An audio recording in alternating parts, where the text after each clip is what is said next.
শুরুটা আমার হয়েছিল, আমরা ছিলাম বুলবুল একাডেমির স্টুডেন্ট। আমি মৌ, তারপরে রতন ভাই, এরা ছিল এক ব্যাচের। তারপরে আমরা শিখে প্রথমে আমাকে মাস্টারি করতে হয়েছে খুব কম বয়সে, তখন আমি মাত্র ইন্টারমিডিয়েট পড়ি। তা আমার গুরু ছিলেন রাইজা খানম জুনু মরহুমা। তা উনি বলছে তুমি করো। আমি বলছি যে আপা আমার তো হবে না, আমি তো কি আপনার করে কি শেখাবো, আমি তো নিজেই ভয় পাচ্ছি, আমি নিজেই তো ছোটো। তুমি বসো, তুমি শেখাও, আমি তোমার পাশে থাকবো। এইভাবে আমার মানে মাস্টারি শুরু হয়, টিচিংটা। তারপরে একটা অনুষ্ঠানে রিয়া তখন আমাদের জুনিয়র ছিল, হ্যাঁ, এক ব্যাচ জুনিয়র।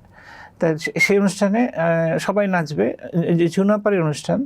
তা এখন এই সবাই মৌরে ধরে টানাতে, তখন মোর তো কেবল ক্রেজ, সবাই মোর সাথে নাচবে, রতন ভাই নাচবে, আমি করতেছে, মানে ঝগড়াঝাটির মতো অবস্থা। তখন আমি বলছি ঠিক আছে, আমি নাচবই না। হ্যাঁ, তা আমি অভিমান, হ্যাঁ কি করবো, মারামারি শুরু করে দিছে।